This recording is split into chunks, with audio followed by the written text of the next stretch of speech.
friends, welcome to Secret of Samil. இன்னைக்கு நான் பார்க்க போறது ரொம்ப வித்தியாசமான ஒரு கிரேவி ரெசிபி. இது என்ன கிரேவி அப்படினு பாக்குறீங்களா?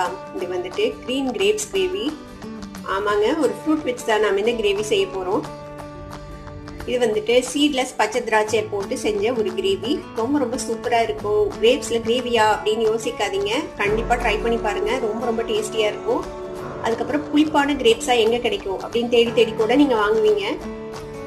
இந்த சூப்பரான கிரீன் கிரேப்ஸ் கிரேவி எப்படி செய்யறது அப்படின்னு பாக்கிறதுக்கு முன்னாடி நீங்க என்னோட சேனலுக்கு இப்பதான் முதல் முறையா வரீங்கன்னா இந்த வீடியோ கீழே சப்ஸ்கிரைப் பட்டனை மறக்காம பிரஸ் பண்ணுங்க. பக்கத்துல இருக்கிற நோட்டிபிகேஷன் பெல்லையும் மறக்காம கிளிக் பண்ணிடுங்க. அப்பதான் என்னோட ஃபியூச்சர் நோட்டிபிகேஷன்ஸ் உங்களுக்கு உடனே வந்து சேரும். சரி வாங்க, இப்போ இந்த டேஸ்டியான ரொம்ப வித்தியாசமான கிரீன் கிரேப்ஸ் கிரேவி எப்படி செய்யலாம் பாருங்க. கிரீன் கிரேப்ஸ் சப்ஜிக்கு வந்துட்டு என்னென்ன வேணும் அப்படின்னு நம்ம ஃபர்ஸ்ட் பார்த்துக்கலாம். இதுக்கு வந்துட்டு இந்த மாதிரி சீட்லெஸ் கிரீன் கிரேப்ஸ் எடுத்துருக்கிறேன் நான். இது வந்துட்டு ரொம்ப புளிப்பா இருந்தது, ரொம்ப இனிப்பா இல்லை, கொஞ்சம் இனிப்பு நிறைய புளிப்பு அந்த மாதிரி இருந்துச்சு. அதனால நான் இது வச்சு இன்னைக்கு சப்ஜி செய்ய போறேன். இதுல சப்ஜி எப்படி இருக்கும் அப்படின்னு யோசிக்க வேண்டாம், ரொம்பவே டேஸ்டியா இருக்கும். நான் சப்பாத்திக்கு வந்துட்டு சூப்பரான காம்பினேஷனா இருக்கும் இந்த கிரீன் கிரேப் சப்ஜி. இப்போ இதுக்கு என்னென்ன வேணும் அப்படின்னு நம்ம ஃபர்ஸ்ட் பார்த்துக்கலாம். இதுக்கு வந்துட்டு பூண்டு எடுத்துருக்கேன். இது வந்துட்டு ஒரு 4 பல் பூண்டு இந்த மாதிரி பொடியா நறுக்கி வச்சுக்கோங்க. முந்திரி பருப்பு கொஞ்சம் எடுத்திருக்கேன், ஒரு 7-8 முந்திரி பருப்பு இந்த மாதிரி உடச்சி வச்சிருக்கேன். ஒரு மீடியம் சைஸ் வெங்காயம் இந்த மாதிரி பொடியா நறுக்கி வச்சுக்கோங்க. ஒரே ஒரு பச்சை மிளகாய் அதையும் இந்த மாதிரி பொடியா நறுக்கி வச்சுக்கோங்க. கொத்தமல்லி தலை கடைசியில கார்னிஷ் பண்றதுக்கு. மசாலாஸ் என்னென்ன வேணும்னா, சில்லி பவுடர் வந்துட்டு ஒரு 1/2 டீஸ்பூன், மல்லித்தூள் ஒரு 3/4 டீஸ்பூன் எடுத்திருக்கேன், மஞ்சள் பொடி ஒரு 1/4 டீஸ்பூன். ஒரு கடாய் அடுப்புல வச்சிருக்கேன். இதுல வந்துட்டு ஒரு 2 டீஸ்பூன் அளவுக்கு எண்ணெய் விட்டுருக்கேன். இதுல ஒரு 1/4 டீஸ்பூன் அளவுக்கு கடுகு சேர்த்திக்கோங்க. 1/4 டீஸ்பூன் சீரகம் சேர்த்திக்கலாம். சீரகமும் கடுகும் பொரிஞ்சிச்சு. இப்போ இதுல வந்துட்டு நம்ம இந்த பூண்டு பச்சை மிளகாய் சேர்த்திக்கலாம்.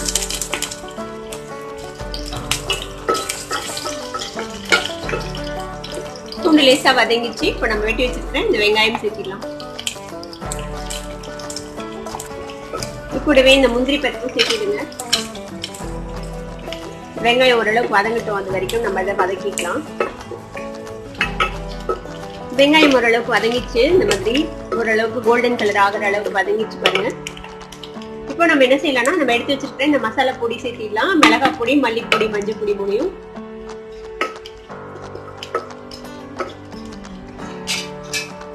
இதுல கொஞ்சமா தண்ணி ஆட் பண்ணிக்கலாம், இந்த மசாலாஸ் வந்து பர்ன் ஆகாம இருக்கிறதுக்காக.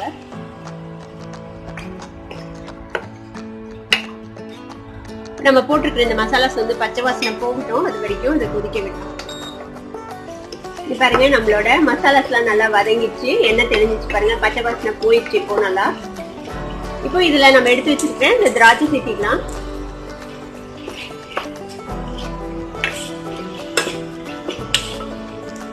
இன்னும் கொஞ்சம் தண்ணி ஆட் பண்ணிக்கலாம். நம்ம இது ஒரு கிரேவி கன்சிஸ்டன்சிக்கு வரணும்ல, அதுக்காக ஒரு 1/4 கப் அளவுக்கு தண்ணி ஆட் பண்றேன்.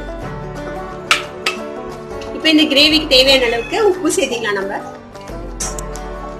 உங்களுக்கு ரொம்ப திராட்சை புளிப்பா இருந்ததுன்னா நீங்க கொஞ்சம் சுகர் கூட ஆட் பண்ணலாம். என்னோட திராட்சை அவ்வளோ புளிப்பு இல்லை, கொஞ்சம் இனிப்பாவும் இருக்குது, அதனால நான் இதில் சுகர் சேர்த்துல. இது ஒரு 2 மினிட்ஸ் வேகட்டும். இந்த திராட்சை வந்து வேகணும், அது வரைக்கும் வேகட்டும்.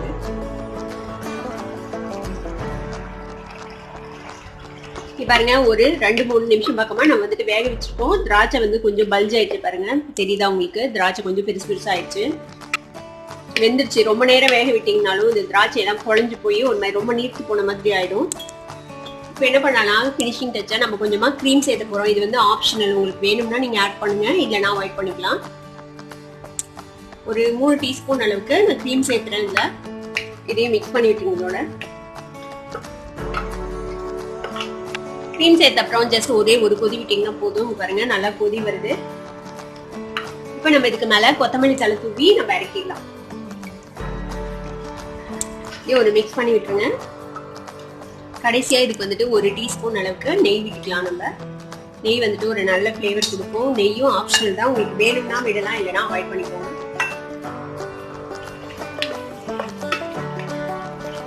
அவ்வளவுதான், நம்மளோட சூப்பரான சிம்பிளான கிரீன் கிரேப் சப்ஜி ரெடி ஆயிடுச்சு. அடுப்பு ஆஃப் பண்ணிடலாம். நம்ம இந்த கிரீன் கிரேப்ஸ் கிரேவி வந்துட்டு சப்பாத்திக்கு, நான்கு, ரோட்டிக்கு, மேத்தி பராட்டா அதுக்கெல்லாம் ரொம்ப சூப்பரான ஒரு காம்பினேஷனா இருக்கும்.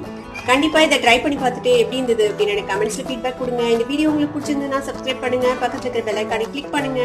அப்பதான் என்னோட ஃபியூச்சர் நோட்டிபிகேஷன்ஸ் உங்களுக்கு உடனே வந்து சேரும். லைக் பண்ணுங்க, ஷேர் பண்ணுங்க. தேங்க்யூ ஃபார் வாட்சிங் this video viewers. Bye by.